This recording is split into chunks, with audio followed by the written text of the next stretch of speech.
మీరు మన ఇద్దరం ఒక చర్చ చేసాం టైమ్స్ ఆఫ్ ఇండియాలో వచ్చిన ఆ కథనం మీద ఫ్రమ్ చెగోవెరా టు సనాతని. మీరు కనుక జాగ్రత్తగా గమనిస్తే పవన్ కళ్యాణ్ సభలో చేసిన ఎక్కువ దీనికి సమాధానం ఇవ్వడానికి ఆయన ప్రయత్నించారు. నిజంగా ఇంగ్లీష్లో ఎందుకు కానీ తెలుగులో చెప్పాలంటే చాలా అసంబద్ధం కదా. నేను కాశీ విశ్వేశ్వరాలయానికి వెళ్తాను కానీ ఈశ్వరుని పూజ చేయడానికి కదని ఎవరైనా చెప్తే ఎలా ఉంటుందో, నేను చెగువేరాని ఇష్టపడతాను కానీ నాకు కమ్యూనిజం అక్కర్లేదు, కమ్యూనిజం కాదు, అంటే విప్లవం కాదు. What is Che Guevara except communism? What made him? మీరు గమనించుంటారు తర్వాత డిబేట్స్లో వాళ్ళ ప్రతినిధులు ఏం మాట్లాడుతున్నారంటే, ప్రపంచంలో మంచిని బోధించే ప్రవక్తలు కానివ్వండి, లీడర్స్ కానీ, వాళ్ళ నుంచి మంచి అనే సారాన్ని మ్యాక్సిమం అలా గ్రహించి ఈయన 7 సూత్రాల ఫార్ములా తయారు చేసుకున్నారు.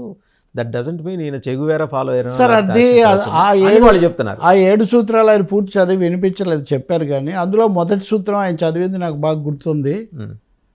మతం గురించి మాట్లాడని ప్రజాస్వామ్య విధానం అన్నాడు ఆయన. అసలు ఆయన ఉన్న ఎన్డీఏ కూటమికి నాయకత్వం వహిస్తున్న బీజేపీ యొక్క ప్రాథమిక సూత్రమే హిందుత్వ. దాన్ని వాళ్ళు ఎప్పుడు వాళ్ళేం డినై చేయలేదు, వాళ్ళే డినై చేయలేదు, డిజోన్ చేసుకోలేదు. మీరు సనాతన అంటున్నప్పుడు సనాతనది హిందూ మత సంబంధమైన సనాతనే కానీ అదేమి ఇస్లాంతో కూడిన క్రైస్తవంతో కూడిన లేదా కాదు కదా. ఎందుకు ఈ ముసుగులో గుద్దులాట? ఇది అనవసరమైన ఇది కదా. మీరు సూటిగా చెప్పేది ఏదో చెప్పొచ్చు కానీ. అందుకని ఇంకా రెండోది చెగువేరా మంచి అంటే ఏం మంచి?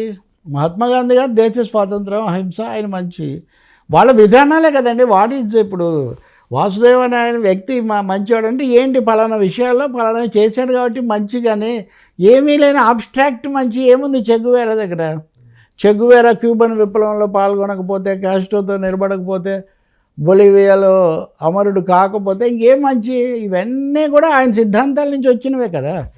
అందుకనే దీనికి కొన్ని సామెతలు ఉన్నాయి కానీ అంత బాగుండదు, నేను చెప్పట్లేదు. కానీ పవన్ కళ్యాణ్ మాట్లాడింది కొంచెం అసంబద్ధమైంది కాబట్టి ఇంకా ఆయన